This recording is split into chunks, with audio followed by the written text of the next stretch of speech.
effect of this is that it will blow apart the whole rotten structure that I've been talking about. This is not government of the people, by the people, for the people. Starmer represents government of the blob, by the blob, for the blob.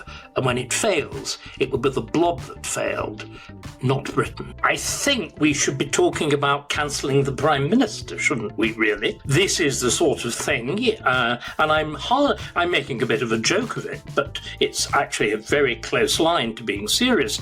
This is the kind of thing that got people put in jail back in July. Keir Starmer comes off less like a real political leader and more like a polished slide deck brought to life. Watching him try to steer the UK feels like watching someone take on a complex job without grasping the fundamentals, yet acting completely confident the whole time. Everything about him feels muted and lifeless. He functions on paper, but there's no spark, no urgency, no clear mission behind the words. He's present, sure, but the room never feels charged, and that's why people walk away disappointed every single time. Then you have David Starkey, a historian known for sharp thinking and zero patience for fluff. Starkey didn't just criticize Starmer, he broke down the image piece by piece and showed how thin that so-called reputation for competence really is. With calm control, Starkey peeled back the surface and exposed what was underneath. Shallow thinking, recycled lines, and a leadership style that brings nothing fresh to the table. It wasn't loud or theatrical, it was clean, focused, and absolutely crushing. Saying yes to a referendum sounds bold on the surface, but Keir Starmer seems convinced that dodging firm positions makes him smarter and more electable.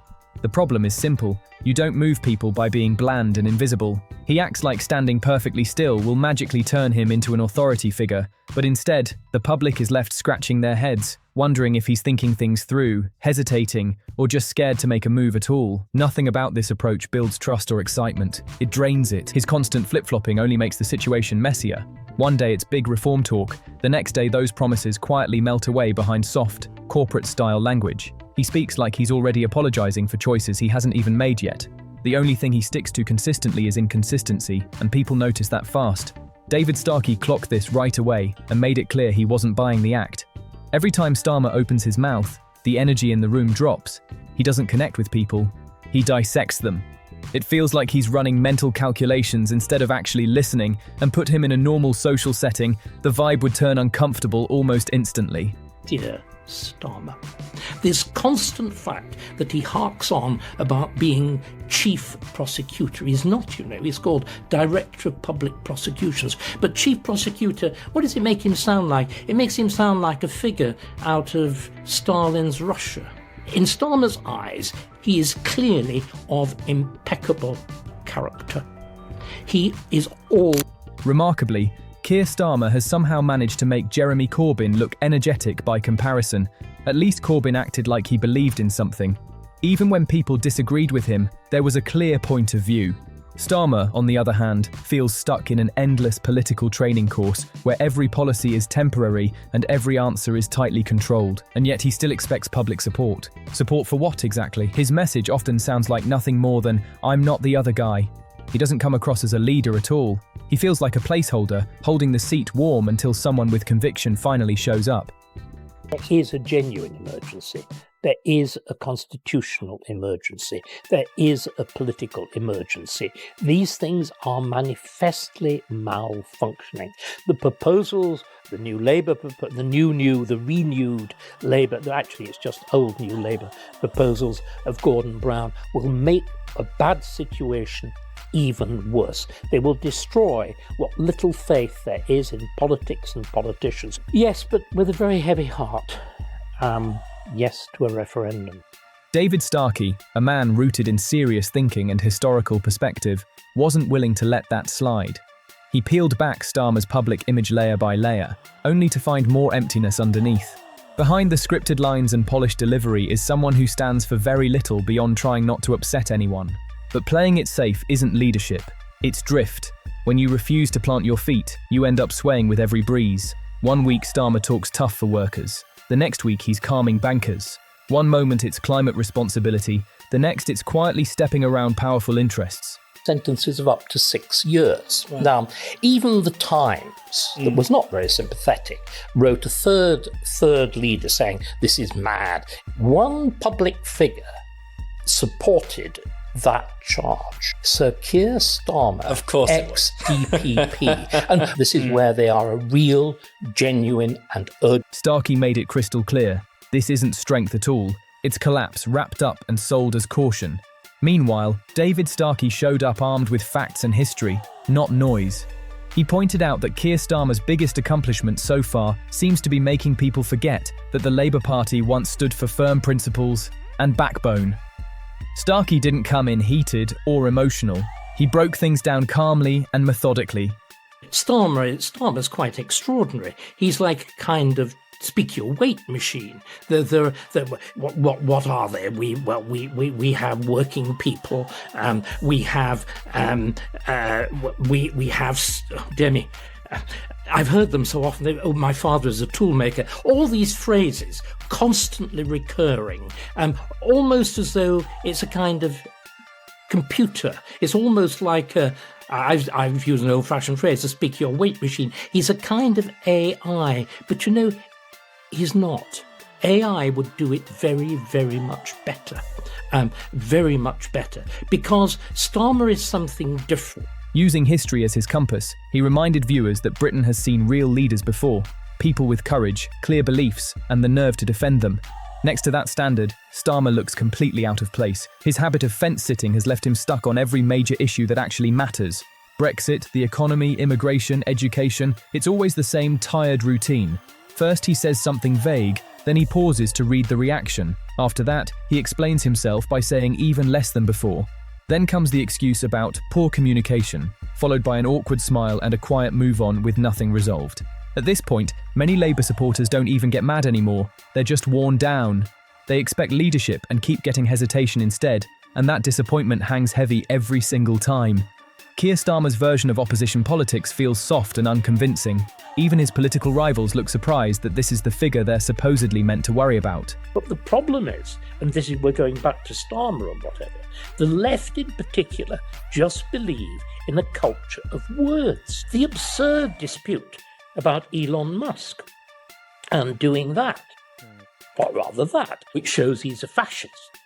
Here is a man who has just spent £44 billion making sure that X has freedom of speech. I don't think freedom of speech was very high on Adolf Hitler's list. But it's this, the entire left is about words and gestures. When Starmer shows up in public, the heavy preparation is obvious. Every word sounds rehearsed, every pause feels calculated. And yet, after all that planning, the speeches still fall flat. There's no passion, no real connection with the crowd, and no urgency pushing things forward. What comes through instead is exhaustion and a shaky belief in his own message. The delivery feels drained, like he's repeating lines he doesn't fully stand behind. It's exactly this. And instead, what Starmer's done is to dare to go back to fundamentals. But does he know what he's doing? Does he really, well, he does now, know what an extraordinary can of worms he's opened? I mean, part of the problem, isn't it, is Starmer is a man with absolutely no sensitivity to language. Starmer did not write this speech. Of course he didn't. Starmer doesn't write any of his speeches. He thinks and talks like an automaton. Somebody has put these words in his mouth.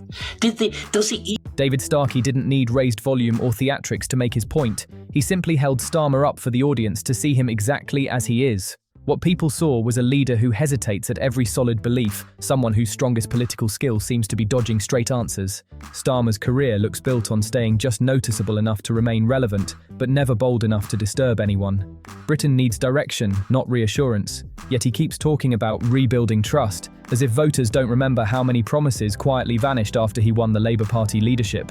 It feels less like leadership and more like asking for applause after admitting the routine doesn't work anymore. The outcome isn't renewed belief, it's growing indifference. At this point, the disconnect is impossible to ignore. Keir Starmer speaks about vision, but nothing concrete ever follows. The words sound careful, measured, and safe, but they don't land with any weight. People aren't hearing leadership, they're hearing hesitation dressed up as strategy.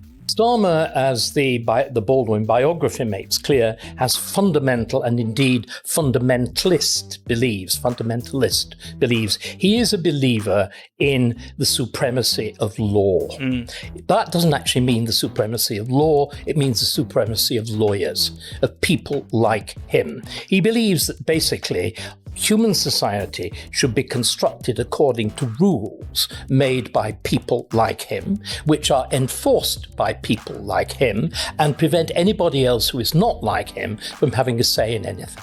And it's through the device of this strange thing called human rights law. Every appearance feels like damage control before anything has even gone wrong. This is where the frustration really sets in. Voters aren't asking for perfection, they're asking for clarity. Instead, they get half answers, softened positions, and language so cautious it barely says anything at all. It creates the sense that Starmer is always bracing for backlash, rather than driving the conversation forward. David Starkey made this moment sting because he didn't exaggerate or posture. He highlighted the gap between what leadership should look like and what's actually being offered. In that comparison, the weakness becomes obvious. One side shows conviction shaped by history, the other shows risk avoidance shaped by polling. The longer this goes on, the more people stop reacting altogether. Confusion turns into disengagement. Disengagement turns into silence. And silence is the clearest sign that something has gone seriously wrong. What makes this situation even worse is the growing sense that Keir Starmer is always reacting instead of leading. He waits for headlines, polls, and public mood shifts before settling on a position. That isn't strategy. It's hesitation wrapped in procedure. What I'm really struck by, much though I detest this government, the situation that it's finding itself in is actually starting to force it to think.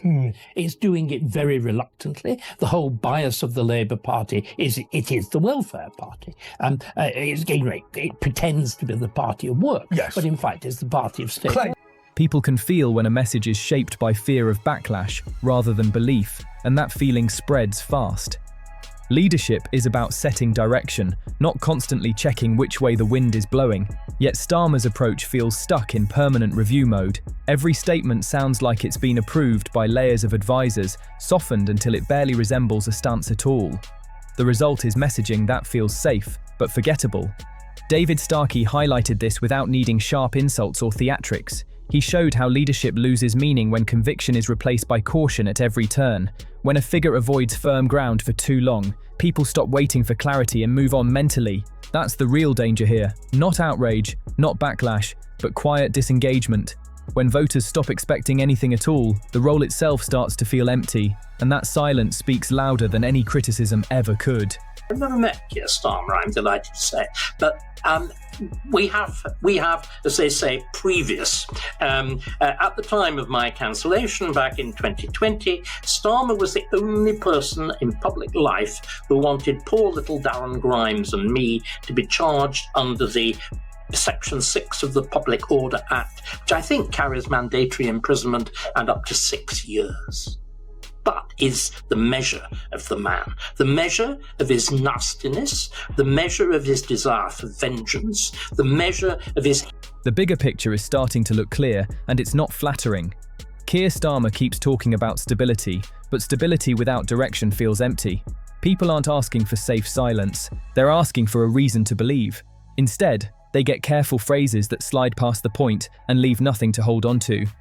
This kind of politics doesn't energize anyone, it numbs them. When every answer is padded and every stance feels temporary, trust doesn't grow, it fades. Voters start feeling like they're watching a performance instead of a plan. And once that feeling settles in, it's hard to shake. So, Starmer and I have previous. How's he gone so badly wrong? Well, several people, if you think of Rosie Duffield's magnificent letter, she points out that this is a man who is now Prime Minister of the country who had no political experience. He is also not simply a lawyer. Everybody said to me, how on earth can this man be a QC? How can he be so, well, A, dumb, and B, how can he be so bad at public speaking?